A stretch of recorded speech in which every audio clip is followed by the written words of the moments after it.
성인모 산업통상자원부 장관은 9월 수출 실적이 코로나19 이후 처음으로 플러스 전환할 것이라 밝혔습니다.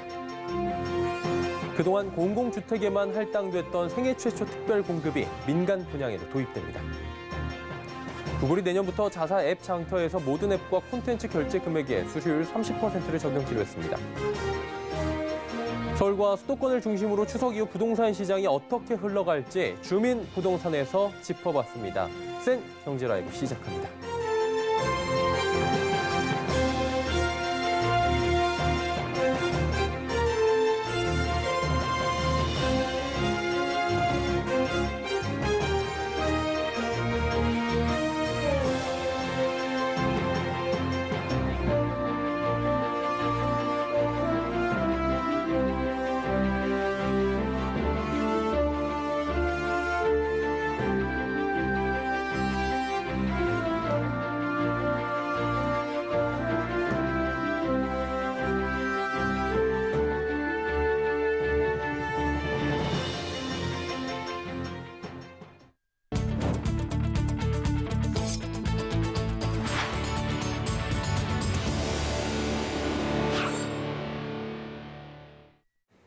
시청자 여러분 안녕하십니까? 센 경제라이브 서정덕입니다.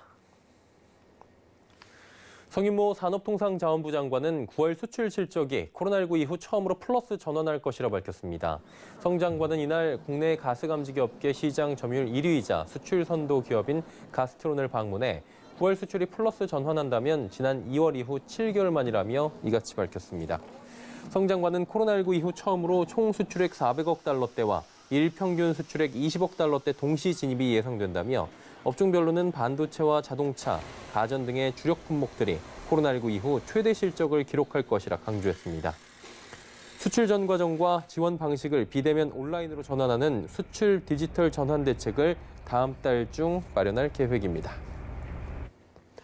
코로나19 재확산과 역대 최장 장마로 서비스업 생산이 5개월 만에 감소했습니다.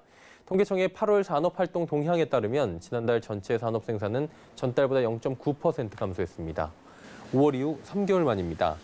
서비스업 생산은 1% 줄었는데 5개월 만에 감소입니다. 특히 서비스업과 제조업 생산이 함께 감소 전환한 가운데 건설업도 큰 폭으로 줄어들었습니다. 숙박, 음식점업과 부동산이 각각 7.9%, 6.7% 급감했습니다. 다만 긴 장마에 건조기 등이 많이 팔리며 8월 가전제품 소매 판매 지수는 197.7포인트로 2005년 통계 작성 이래 최고치를 기록했고 이 영향으로 소매 판매액도 전달보다 3% 늘어났습니다. 그동안 공공주택에만 할당됐던 생애 최초 특별 공급이 민간 분양에도 도입됩니다. 생애 최초 특별 공급은 주택을 가진 적이 없는 기혼 무주택 가구에게 주택을 공급하는 제도입니다. 가점과 상관없이 당첨자를 뽑기 때문에 가점이 낮은 사람들도 노려볼 수 있습니다. 개정된 시행령을 통해 전용 면적 85제곱미터 이하 민간 분양에서 공공택지는 15%, 민간택지는 7%가 할당됩니다. 공공주택의 생애 최초 특별 공급 물량은 전체 20%에서 25%까지 늘어납니다. 민간 아파트 생애 최초 특별 공급에서 소득 기준은 도시 근로자 월 평균 소득의 130%가 적용될 전망입니다. 구글이 내년부터 자사 앱 장터에서 모든 앱과 콘텐츠 결제 금액의 수수료율 30%를 적용키로 했습니다. 구글은 구글 플레이를 통해 앱 안에서 디지털 상품을 구매할 경우 구글 플레이 결제 시스템을 사용해야 한다고 밝혔습니다. 구글 플레이에 새로 등록하는 앱은 내년 1월 20일부터, 기존 앱은 내년 10월부터 적용된다고 밝혔습니다.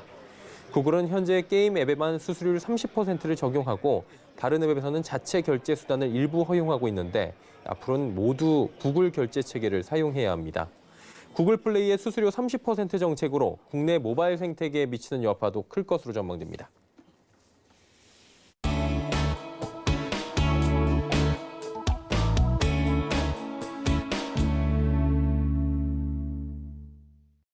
네, 민족 대명절 추석을 하루 앞두고 있고요. 이동은 이미 시작이 됐습니다. 우리 부동산 시장은 여전히 그 향방이 궁금한 모습인데요.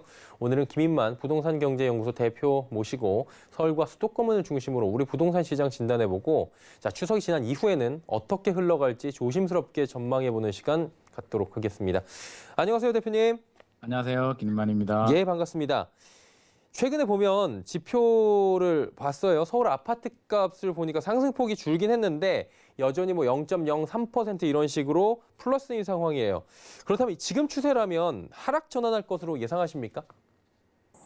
이게 좀 굉장히 이례적인 현상인데요. 원래 거래량이 줄어들게 되면 이제 가격도 조정이 되면서 이게 조정장으로 들어가야 되는데 작년부터 거래량은 줄어들었는데 오히려 호가는 더 오르고 있거든요. 그래서 정부가 바라보는 관점과 시장이 바라보는 관점이 분명한 차이가 있는 것 같습니다. 정부 입장에서는 통계 자료를 보니까 거래량이 줄어들고 상승폭이 둔화되니까 이제 안정이라는 표현을 쓰고 있는데요. 시장에서 바라볼 때에는 거래량이 중요한 건 아니고요. 물론 중개사 입장에서는 뭐 거래량이 중요할 수도 있겠지만 시장의 수요자는 거래량보다는 가격이 중요하거든요.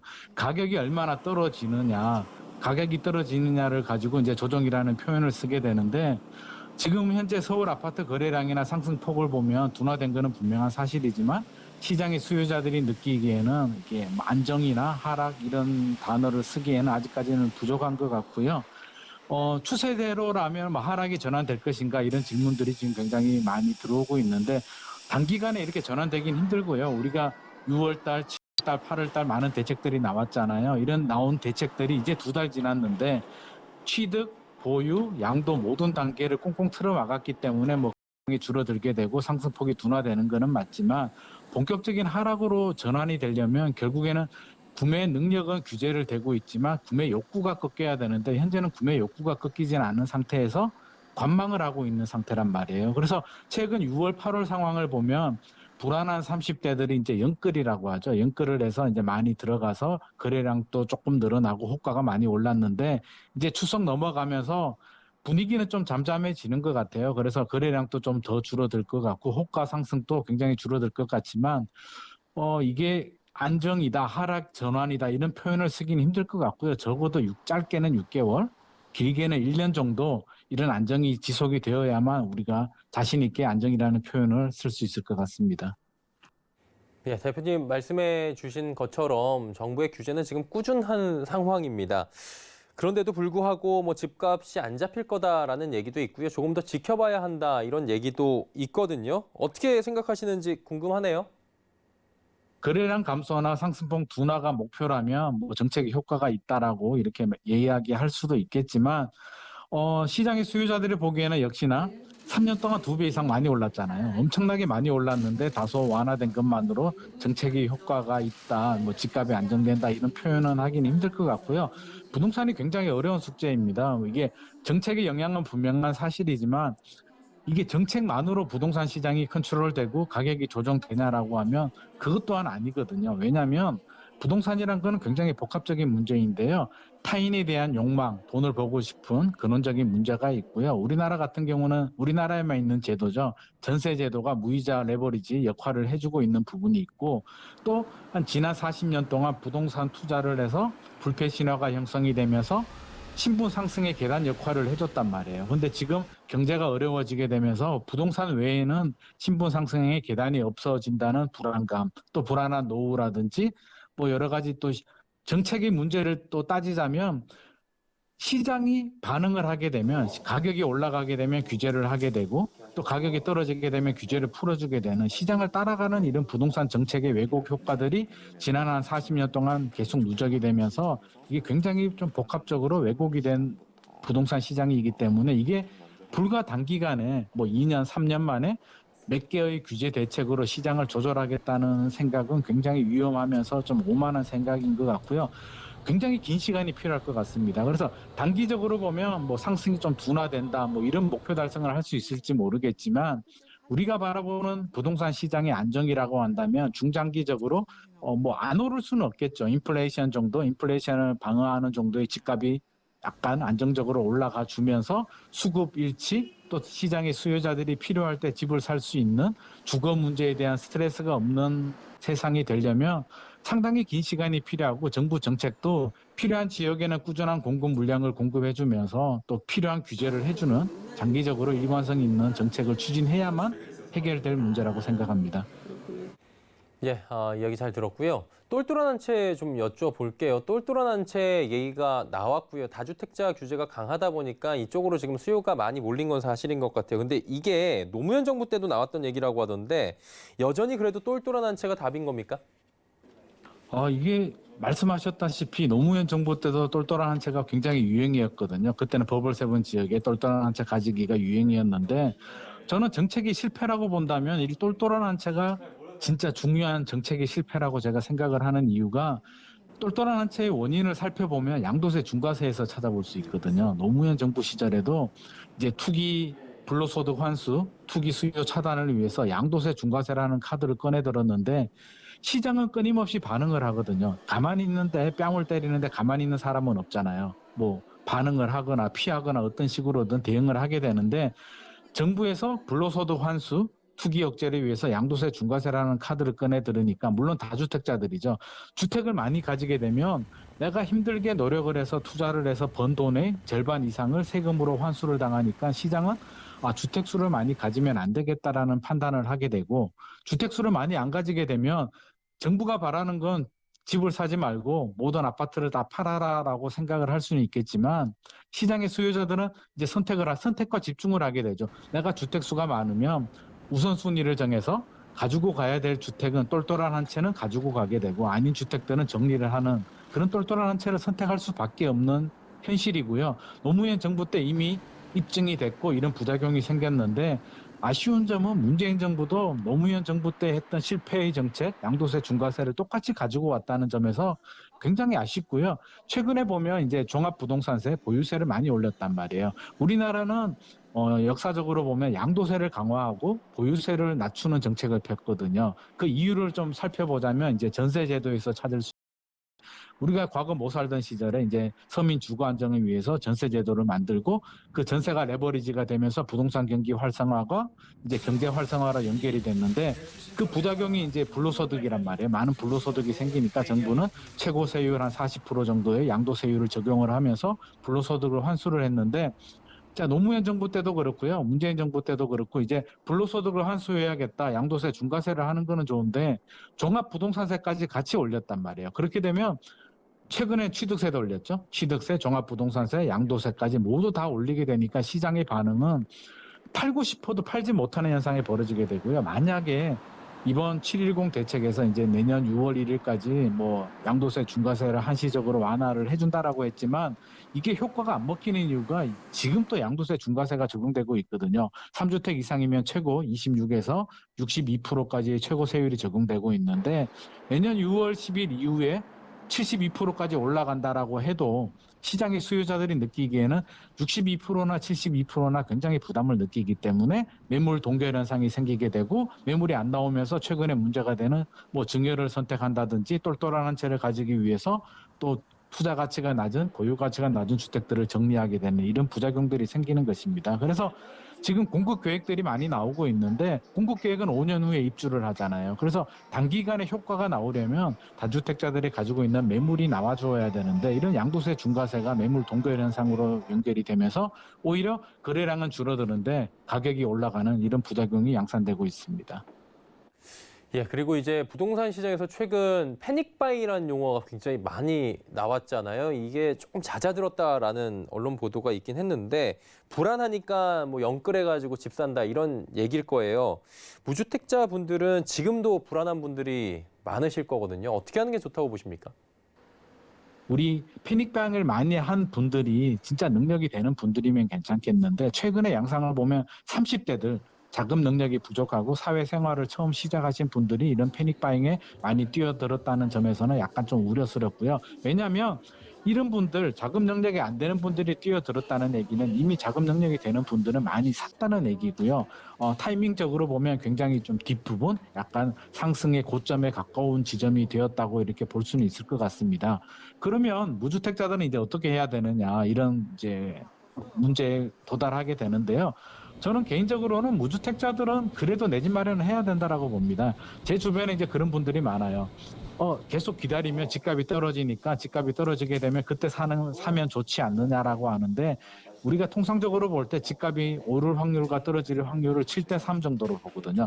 아파트 시장은 그렇잖아요. 몇 년 3년, 5년 정도 살다 보면 또 반등을 하게 되고 또 오를 가능성이 높기 때문에 너무 걱정할 필요 없고 자금에 맞춰서 내 집 마련하는 게 좋고요.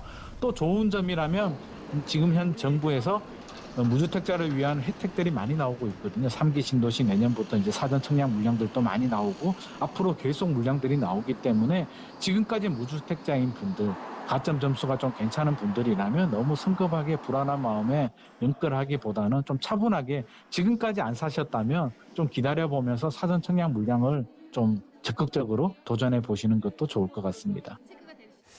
이제 다주택자 분들의 선택지 좀 여쭤볼게요. 이분들은 정부 바람대로 집을 지금 내놓는 게 이득일지 아니면 좀 버티는 게 좋을지 궁금한데 어때요? 어떻게 보시는지 궁금하네요.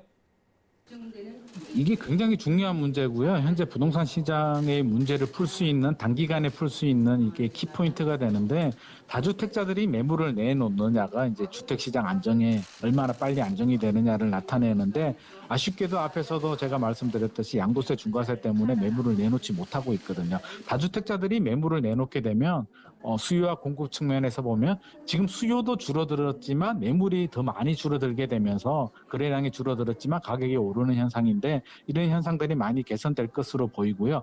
양도세도 중과세고 만약에 양도세가 중과세가 아니라면 팔 고민이라도 하겠지만 어차피 양도세가 60% 70%라면 나는 증여를 하든지 뭐 보유 가치가 낮은 주택을 좀 정리하고 똘똘한 채를 가지고 가면서 다음 정권의 규제를 풀어줄 때까지 기다려보겠다는 심리가 굉장히 강한데 자, 규제를 풀어주는 전제 조건은 부동산 시장이 하락을 해야만 규제를 풀어주거든요. 정권이 바뀐다고 해서 무조건 규제를 풀어주는 것이 아니고요. 부동산 시장이 침체가 되고 집값이 하락했을 때 규제가 풀리기 때문에 잘 생각을 해야 돼요. 다주택자들은 규제가 풀린다는 얘기는 집값이 하락한다는 이야기이기 때문에 하락할 때는 또 매매 타이밍을 잡기는 힘들거든요. 그리고 서울을 기준해서 말씀드리면 서울 집값이 7년, 8년 연속으로 상승한 적이 없고요. 코로나의 경제 위기의 불확실성이 여전히 존재하고 과거 어느 때보다 3년 동안 단기간에 많은 규제들이 누적이 됐기 때문에 냉정하게 보자면 결코 좋지 않은 상황이에요. 그래서 다주택자들은 반드시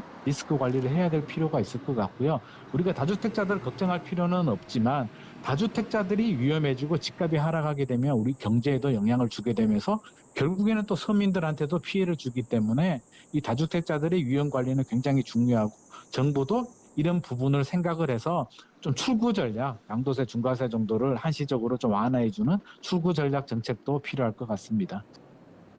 마지막으로 전세 좀 여쭤볼게요. 3기 신도시 얘기가 나왔잖아요. 뭐 하남 그리고 과천. 거주기간 요건을 채우기 위해서 그 동네로 이사를 하는데 전세를 들어갈 수밖에 없고요. 그러다 보니까 전세값이 지금 폭등하고 있다라는 목소리가 나옵니다. 이게 임대차 3법까지 겹쳤다라고 하는 얘기가 있는데 이런 분위기 계속된다고 보십니까? 우리가 과거 사례를 보면 전세가 언제 안정됐냐라고 보면 전세는 입주 물량이 많이 나오는 시점, 뭐 대규모 신도시 개발이 되거나 대단지 아파트 헬리오시티 같은 대단지 아파트가 입주하는 시점에 일시적으로 전세 시장이 안정이 됐지 그 외에는 전세는 항상 강세였거든요.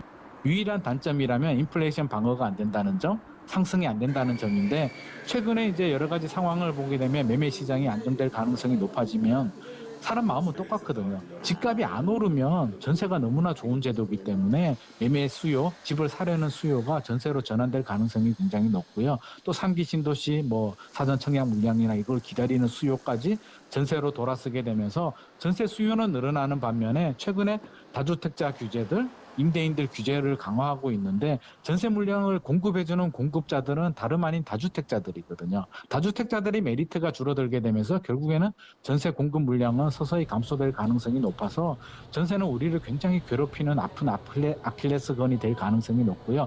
문제는 뭐냐면 전세 가격이 올라가게 되면 최근에 매매 가격이 단기간에 많이 올랐단 말이에요. 유동적인 시세, 아직까지 확정적인 시세 상황이 아닌데 전세 가격이 많이 올라가 버리게 되면 가격이 매매 가격을 떠받들어주게 되면서 단기간에 급등한 시세가 이게 확정적인 시세가 되어버린단 말이에요. 그래서 이런 여러 가지 문제점을 야기할 수 있기 때문에 정부는 그냥 임대차 3법만 하고 통계적으로 우리가 소급 적용해줬으니까 안정될 거야 이렇게 좀 너무 안심할 단계는 아니고요. 여러 가지 부작용들이 많기 때문에 이 현재의 부작용들, 예상되는 부작용들을 면밀히 검토를 해서 이 전세 문제만큼은 좀 이번에 최근에 한 3년 동안 매매 정책이 좀 실패에 가까웠다면 전세 문제만큼은 좀 제대로 분석을 해서 단기간에 해결이 안 되더라도 차분하게 좀 개선할 수 있는 그런 대책들을 좀 마련해 줘야 될 것 같습니다.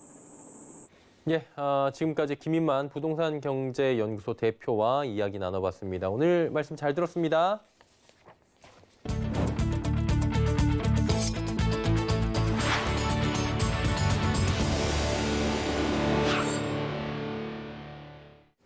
오늘부터 주택임대차 보호법 시행령이 시행되며 전월세 전환율이 기존 4%에서 2.5%로 낮아졌습니다.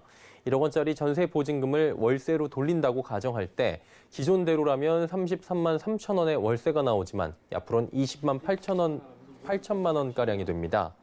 다만 전환율 2.5%는 기준금리에 따라 변동될 수 있습니다. 전환율 산정 방식이 한국은행 기준금리에 시행령으로 정한 이율 2%를 더한 것이기 때문입니다. 이뿐만 아니라 개정된 주임법에는 집주인이 허위 사유를 들며 계약갱신을 거절했을 경우 임차인 권리 강화를 위한 내용도 담겼습니다. 만약에 집주인이 실거주를 이유로 갱신을 거절했다면 임차인에게 해당 주택의 임대차 정보 현황을 공개토록 한 겁니다. 이를 통해 임차인은 집주인이 정말로 실거주하는지를 확인할 수 있게 됩니다. 제네시스가 오늘 후륜 구동 기반 고급 중형 SUV GV70의 티저 이미지를 처음으로 공개했습니다. 제네시스는 GV70에 제네시스 고유 디자인, 디테일 G 매트릭스 패턴 위장 필름을 부착해 브랜드 정체성을 강조했습니다. G 매트릭스 패턴은 다이아몬드에서 빛이 난 반사되는 모습에서 영감을 얻은 제네시스만의 대표 디자인으로 브랜드 전 차종에 걸쳐 적용됐습니다. 제네시스는 약 한 달 동안 전국 도로에서 위장 필름이 부착된 GV70 시험 주행을 통해 최종적으로 차량을 점검한다는 계획입니다. 한국토지주택공사가 푸드뱅크, 전통시장과 손잡고 지역경제 활성화에 나섰습니다. LH 임직원들의 기부금과 공사 사회공헌기금을 통해 3억 원 상당의 온누리 상품권을 기부해 지역경제를 활성화하고 취약계층을 돕겠다는 건데요. 지혜진 기자가 전해드립니다. 서울 종로구 무학동에 사는 79세 허금의 할머니. 허 할머니는 5년째 푸드마켓을 이용 중입니다. 그 기름하고 간장하고 뭐 된장 이렇게 여러 가지 많아요. 쌀도 있고요. 아주 만족해 잘해줘요. 또 친절하고 잘해줍니다. 그죠? 그래 한 달에 한 번씩 계속 왔어요. 예. 푸드마켓은 한 달에 한 번 저소득 주민들이 필요한 물품을 지원받을 수 있는 공간입니다. LH는 어제 전국 상인연합회, 한국사회복지협의회와 푸드뱅크 전통시장 활성화를 위한 업무 협약을 체결했습니다. 이날 LH는 임직원의 급여와 공사의 사회공헌 기금을 합쳐 3억 원 상당의 온누리 상품권을 기부했습니다. LH의 기부를 재원으로 푸드마켓의 전통시장에 신선한 농산물도 비치할 수 있게 됐습니다. 그동안 농산물과 같은 신선식품은 제품이 상할 수 있어 기부량이 적었던 품목입니다. 저희 임대주택에 지금 한 280만 명 이상이 사시거든요. 그중에 대부분은 또 취약계층이시고 그분들이 좀 주택뿐만 아니라 다른 서비스를 좀 폭넓게 받을 수 있도록 좋은 협력의 계기가 되면 좋겠습니다. LH는 앞으로 주거뿐 아니라 다양한 복지 서비스 지원에 속도를 낸다는 계획입니다. 서울경제TV 지혜진입니다. 코로나19 확산으로 언택트 교육 수요가 늘며 에듀테크가 교육 환경의 중심으로 부상하고 있습니다. 에듀테크는 5년 뒤 전 세계 시장 규모가 400조 원을 넘길 것으로 보여 미래 교육이 가속화될 것이란 전망이 나옵니다. 윤다희 기자입니다. 최근 코로나19 여파로 초중고 원격 수업 등이 확대되면서 에듀테크를 활용한 언택트 학습이 각광받고 있습니다. 에듀테크는 교육과 기술의 합성어로 인공지능, 가상현실 등 최신 정보통신 기술을 활용한 차세대 교육입니다. 에듀테크는 그동안 보조수단에 그쳤지만 언택트로 교육의 중심에 한 발짝 다가선 겁니다. 이에 에듀테크를 찾는 학생과 학부모들이 늘고 있습니다. 에듀테크 기업인 ST 유니타스의 유아 초등 원격 수업인 키즈스콜레와 일간 대치동은 올 2분기 기준 전년 동기 대비 신청자 수가 76%, 84%로 각각 늘어났습니다. 재능교육도 초등 재능 AI 수학이 출시 한 달 만에 신청자 4만 4천 명을 돌파했으며 웅진 싱크빅은 초등 AI 스마트 홈스쿨링 웅진 스마트홀 가입자가 3만 명을 넘어섰습니다. 전국 초중고 대학에서 원격 강의가 활발히 이뤄졌는데도 불구하고 에듀테크 수요가 늘어난 이유는 교사와 학생, 학생과 학생 사이에 소통과 협력이 이뤄지지 않았기 때문입니다. 또 피드백이 없고 수동적이어서 아이들을 참여시키는 데 한계가 있습니다. ST 유니타스의 일간 대치동은 교사와 학생이 같은 시간 동시에 접속해 1대4 그룹 화상 수업으로 진행하기 때문에 실시간 피드백이 가능합니다. 혼자 공부할 때는 AI 기반 앱이 교사의 역할을 대신해 줍니다. 전과목 문제풀이가 가능한 커넥트 Q&A 앱은 모르는 문제를 사진 찍어 앱에 올리면 그 문제에 대한 해설이 달리고 비슷한 유형의 문제도 추천해 줍니다. 이 앱은 중고등학교, 대학교 공무원 준비생들이 이용할 수 있으며 바로바로 모르는 문제들을 해결할 수 있게 도와줘 혼자 공부하면서도 취약점을 스스로 보완할 수 있습니다. 코로나19의 장기화와 공교육도 에듀테크에 대한 관심이 커지면서 에듀테크 시장은 더욱 확대될 것으로 보입니다. 시장조사 업체 홀론 IQ는 글로벌 에듀테크 산업이 2018년 181조 원에서 2025년 407조 원까지 급증할 것으로 전망했습니다. 에듀테크가 포스트 코로나 시대의 미래 교육을 앞당길 새로운 동력이 될지 주목됩니다. 서울경제TV 윤다입니다. 네, 민족 대명절 한가위가 시작됩니다. 올해는 코로나19 방역에 따른 사회적 거리두기 영향으로 고향으로의 이동이 적어 가족 간 만남에 아쉬움이 클 것으로 보이는데요. 그래도 마음만큼은 넉넉한 한가위 보내시면서 코로나가 종식된 이후 즐겁게 보낼 명절을 함께 그려보시는 것도 좋을 것 같습니다. 즐거운 명절, 건강한 명절 보내시길 바랍니다. 함께해 주신 여러분 고맙습니다.